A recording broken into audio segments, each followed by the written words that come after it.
श्री स्वामी समर्थ। आपला आणखीन एका नवीन व्हिडिओमध्ये सर्वांचं मनापासून खूप खूप स्वागत आहे। लवकरच दिवाळी येते आणि दिवाळीमध्ये आपण छान लक्ष्मी पूजन करतोच आणि लक्ष्मी पूजनच्या वेळी आपण छान छान देवीला असं सजवतो आणि लक्ष्मी पूजनला आपण मंगल कलश सुद्धा ठेवतो। पण जर सगळ्यांकडेच मुकुट नसेल किंवा मंगल कलश कसा सजवायचा, तर त्यासाठी मी आज फक्त आपण नारळाने मंगल कलश कसा सजवू शकतो किंवा या नारळालाच आपण किती छान प्रकारे डेकोरेट करू शकतो किंवा देवीचं रूप देऊ शकतो, तर हा व्हिडिओ मी आज तुमच्या सोबत शेअर करणार आहे। तर व्हिडिओ शेवटपर्यंत नक्की बघा। तर जास्त उशीर न करता व्हिडिओला सुरुवात करूया। चला तर मग। तर आता आपल्याला इथे ह्या कलशला सजवण्यासाठी साहित्य काय काय लागणार आहे ते मी तुम्हाला सांगते। तर इथे मी एक नारळ घेतलाय, पाणी, थोडासा मैदा सुद्धा घेतलेला आहे आणि हा अबीर किंवा याला बुक्का सुद्धा म्हणतात, तर तो घेतलेला। तर इथे मी तुम्हाला 3 प्रकारे हा नारळ मी तुम्हाला सजवून दाखवणार आहे। तर त्यातली तुम्हाला जी कोणती पद्धत आवडेल तर ती तुम्ही करा। आणि हळद आणि इथे मळवटसाठी कुंकू सुद्धा घेतलेला आहे आणि ही विड्याची पानं आपल्याला लागणार आहे। तर एवढं साहित्य आपल्याला लागणार आहे। आणि इथे मी कलशाला साडी ब्लाउज पीस पासून अगोदरच नेसवून ठेवलेली आहे। तर याचा व्हिडिओ पण आपल्या चॅनल वरती आहे। तर हे कसं नेसवलं आहे तर ते तुम्ही चॅनल वरती जाऊन मी तुम्हाला त्याची डिस्क्रिप्शन मध्ये लिंक पण देते, तर तो व्हिडिओ तुम्ही बघा, म्हणजे तो समजेल, नाही तर व्हिडिओ खूप जास्त मोठा होईल। तर चला तर मग। आता इथे मी जसं दाखवलं त्या पद्धतीनं आपल्याला एवढं साहित्य घ्यायचं आहे। तर इथे मी एक गाळणी पण घेतलेली आहे, जी की मला हळद म्हणजे खूप बरं पडतं त्या पद्धतीनं हळद अशी स्प्रेड करायला। तर सगळ्यात अगोदर जो मैदा घेतला होता तर त्या मैद्यामध्ये पाणी टाकून ते मिक्स केलं। खूप जास्त घट्ट ठेवायचं नाही, पातळच ठेवायचं, म्हणजे मग आपल्याला फक्त ते ओलं करून घ्यायचं आहे। आता इथे बघा, तुम्ही पूर्ण हळद ओली करून सुद्धा त्याचा लेप सुद्धा नारळावरती लावू शकता। पण त्याच्यानं काय होतं की जेव्हा हळद सुकते ना तेव्हा त्याला तडे सुद्धा जातात बघा, कधी कधी तुम्ही तसं पण करून बघा। त्याच्यामुळं हे एकदम कोरडी हळद वरून स्प्रेड करणं हे जास्त छान दिसतं आणि भरपूर वेळ ते पूर्ण तसंच्या तसं राहतं, म्हणून मी अगोदर मैद्याचा लेअर लावून घेतला। आता मी पूर्ण नारळाला करणार नाही, मला जी समोरची बाजू जेवढी करायची आहे तेवढ्या पुरतच मी करणार आहे। आणि तो नारळ छान असा पूर्ण त्याचं केसर असं काढून घेतलंय, तेवढ्या जागेचं पूर्ण पण नाही घेतलं। आता इथे बघा, नारळ मला खूप जास्त मोठा काही मिळाला नाही बाजारामध्ये, सगळे छोटे छोटेच नारळ होते, त्याच्यामुळे मला पण हा छोटाच मिळालाय। पण मग तुम्ही घेताना जरा मोठा नारळ असा घ्या, म्हणजे मग तो लुक अजून छान आणि असा भरून असा दिसेल। त्याच्यामुळे थोडा मोठाच नारळ तुम्ही पण चूज करा किंवा घ्या। आणि हळद सगळी गाळणीनं स्प्रेड करून झाल्यानंतर त्याला असं टॅप टॅप करायचं, म्हणजे एक्स्ट्राची जी काही हळद असेल तर ती आपली निघून जाईल। आता त्याच्यानंतर इथं मी तुम्हाला सांगितलं या पद्धतीनं मी कलश अगोदरच रेडी करून ठेवलेला होता, साडी वगैरे नेसवून ठेवलेली होती ब्लाउज पीस पासून। तर त्याचा पण व्हिडिओ तुम्ही आपल्या चॅनल वरती आहे, तर तोही नक्की बघा। आणि हे जे कमळ तुम्हाला इतकं सुंदर असं कमळ दिसतंय, तर एकदम कमी खर्चामध्ये कागदाने घरच्या घरीच मी बनवलेला आहे। आणि खाली ग्रीन कलरचा घेतलाय कार्ड पेपर आणि हा पिंक कलरचा, आणि त्याच्यानं इतकं सुंदर असं ते कमळ झालंय बघा। आता इथे मी विड्याची पानं ठेवून घेतली आणि तो नारळ ठेवून घेतला। आता इथे तुम्ही पानाने पण तुम्हाला जसा मळवटाचा आकार द्यायचा आहे त्या पद्धतीनं तुम्ही विड्याच्या पानानं सुद्धा देऊ शकता, किंवा या पद्धतीनं कागदाने पण तुम्ही देऊ शकता, तुम्हाला कसा हवा आहे त्या पद्धतीनं। आता त्याला मी ओलं करून घेतलं, मी तेवढं कट करून घेतलं होतं आणि आता त्याला मी मळवट भरतीये कुंकवाने। आता इथे बघा, कुंकू जे आहे तर ते असं जे भुरभुरीत कुंकू असतं ना, तर ते तुम्ही घ्या। हे मी एकदम चिकटवालं कुंकू घेतलंय, त्याच्यामुळे मला थोडा प्रॉब्लेम होत होता, ते एकदम हाताला चिटकून बसत होतं किंवा ते व्यवस्थित लागतच नव्हतं। तर माझ्याकडे तसं पण कुंकू होतं बरं का, पण मग ते मला हे पटकन हाताला लागलं तर मग मी घेतलं, पण करताना मला एवढं वाटलं नाही, पण मला थोडासा प्रॉब्लेमच वाटला। पण एकदम भुरभुरीत असं सुट्टवालं कुंकू असतं जे बिना जास्त कलरचं नसतं, तर हे कुंकू आहे ते कलरचं आहे, त्याच्यामुळे हे चिकट पण खूप होतं। तरी सुद्धा बऱ्यापैकी छान झालं माझं मळवट, मी भरला, कारण मी घाईघाईतच करते, भरपूर कामं असतात त्याच्यामुळे, पण त्याच्यामुळे मी एवढं काही सगळं हे करत नाही बसली। आणि त्याच्यानंतर छान असं तुम्ही गजरा किंवा तुमच्याकडे जे काय असेल त्याच्यानं तुम्ही छान वेणी तिथे लावून छान असं या पद्धतीनं डेकोरेशन करून किती सुंदर आपला हा कलश दिसतोय बघा. लक्ष्मीपूजनला तुम्ही नक्की ट्राय करू शकता. आता दुसरी जी पद्धत आहे आपली, तर ती पण सेम त्याच पद्धतीनं करायचं आहे आपल्याला, जसं मी अगोदर तुम्हाला सांगितलं. आता ते परत परत सगळं दाखवायला खरं व्हिडिओ खूप मोठा होतो आणि मग तो स्किप होतो किंवा फास्ट होतो. त्याच्यामुळे पण मग एवढा मोठा व्हिडिओ खरं करायचा नसतो मला, पण मग तू काय स्किप करायचं आणि काय नाही दाखवायचं असा प्रॉब्लेम होतो. त्याच्यामुळे मी सगळं डिटेलमध्ये दाखवत असते. पण मग तुम्ही पण व्यवस्थित सगळा स्किप न करता व्हिडिओ नक्की बघा, कारण खूप मेहनत लागते ह्या सगळ्याला सुद्धा. तर मग जशी सुरुवातीला केली प्रोसेस त्याच पद्धतीनं. तर आता इथे बघा मी अबीर किंवा बुक्का पण म्हणतात त्याला, तर मी ते घेतलेलं आहे आणि आपल्याला छान असा मळवटचा आकार काढून घ्यायचा आहे. तर आता इथे मी एक तुम्ही काडी किंवा पातळ हे असं तुम्ही घेऊ शकता. आता हे जे बघा रांगोळीचं आहे माझ्याकडे होतं, तर त्याच्यामध्ये मी हळद टाकली आणि त्याच्यानं स्प्रेड करते मी हळद. खूप भारी वाटतं ते, कारण चिमटीनं आपल्याला, कारण सुट्टी रांगोळी जशी पडते तसं आपला हळद कुंकू अजिबात पडत नाही आपल्याला माहिती आहे.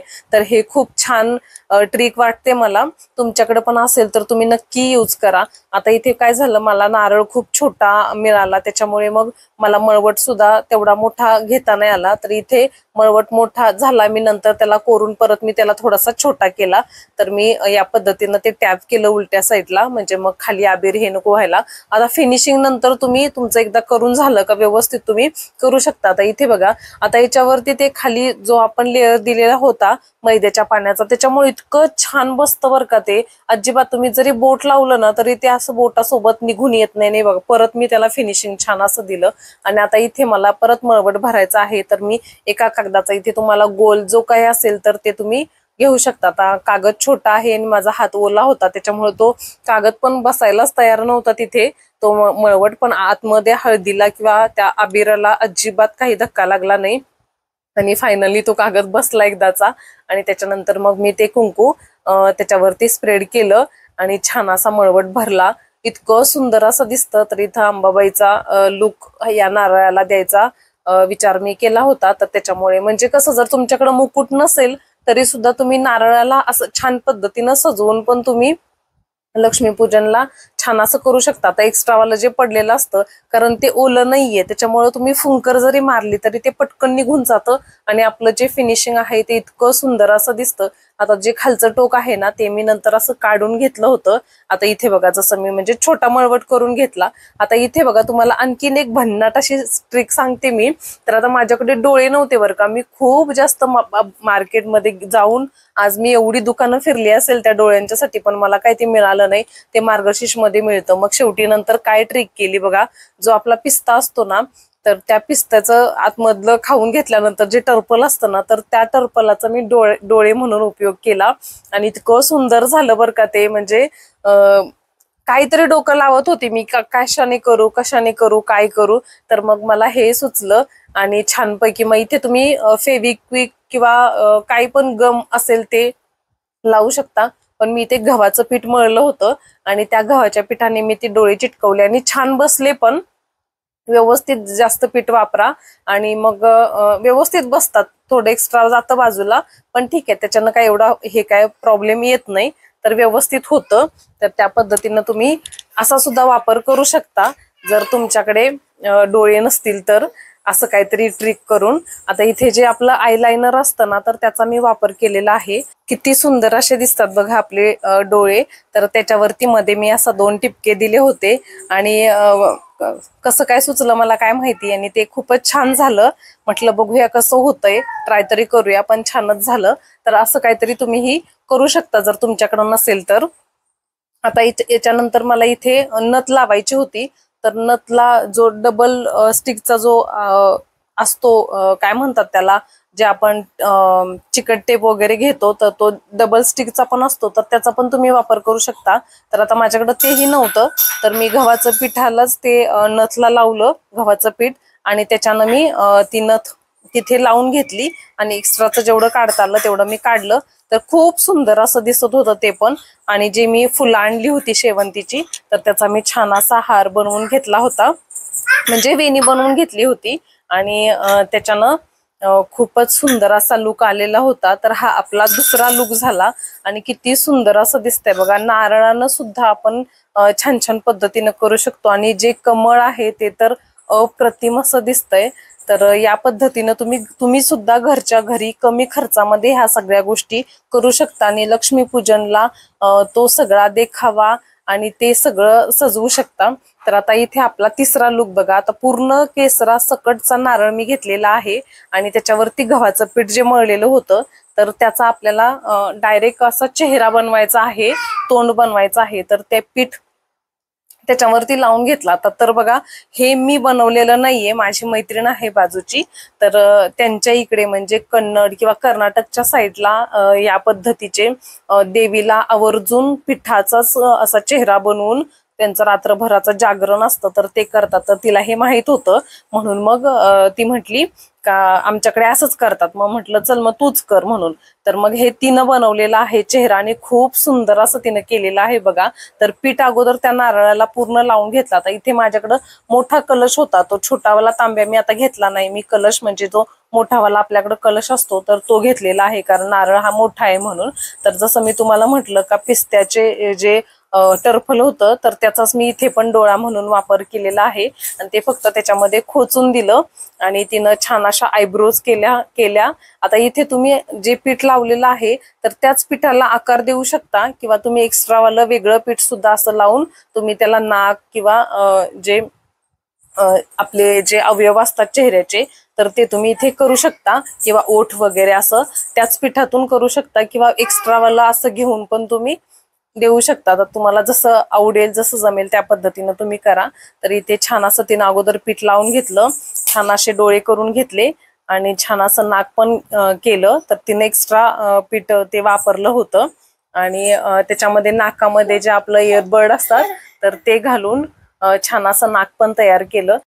आता इथे बघा जे एक्स्ट्रावालं दिसतंय जे आपण नाकासाठी यूज करतो किंवा ओठांसाठी यूज करतो तर ते काय पीठ आहे, त्याला आपल्याला पाहिजे तसं आपल्याला फिनिशिंग देता येतं। छान असं पाणी लावून तुम्ही छान असा आकार देऊ शकता। आता या नारळाला तुम्हाला गोल करायचा असेल, कसा चेहरा करायचा असेल त्या पद्धतीनं तुम्ही करून तुम्हाला याला सगळं घालता येतं आणि किती सुंदर असं होतं बघा। फक्त नारळावरती पिठाने इतका छान प्रकार होईल कधी वाटलं पण नव्हतं खरं। तर खूपच सुंदर असं होतं। तर म्हणजे त्या भागामध्ये कर्नाटक साईडला किंवा जे खूप जास्त देवींचं ठिकाण आहे त्या पद्धती त्या तिकडच्या लोकांकडं तर हे असं असतंच आणि त्यांच्याकडे या पद्धती प्रथा खूप असतात। त्याच्यामुळे खूप सुंदर असा हा लुक तयार होतो, प्रॉपर असा देवीचा शेप, देवीचा चेहरा छान असा इथे आपला तयार होतोय बघा।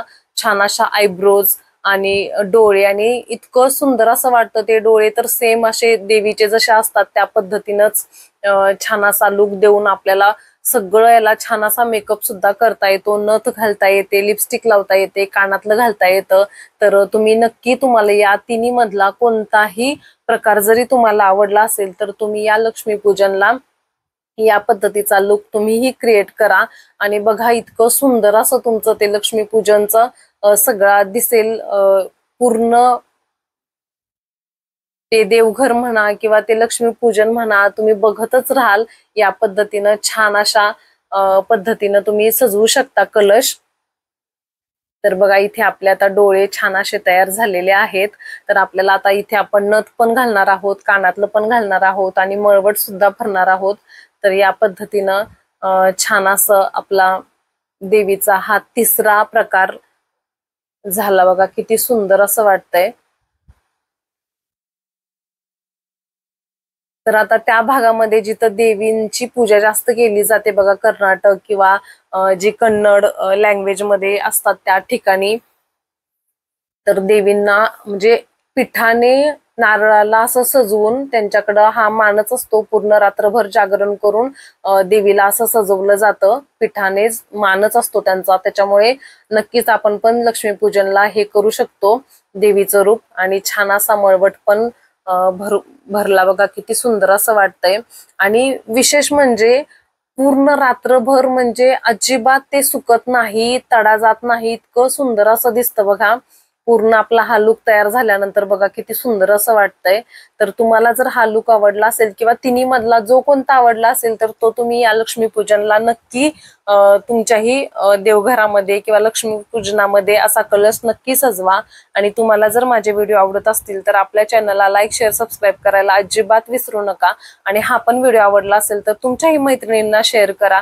चला तर मग अशा छान छान व्हिडिओ सोबत पुन्हा भेटूया। तोपर्यंत सर्वांना श्री स्वामी समर्थ। धन्यवाद। Thank you for watching. Bye.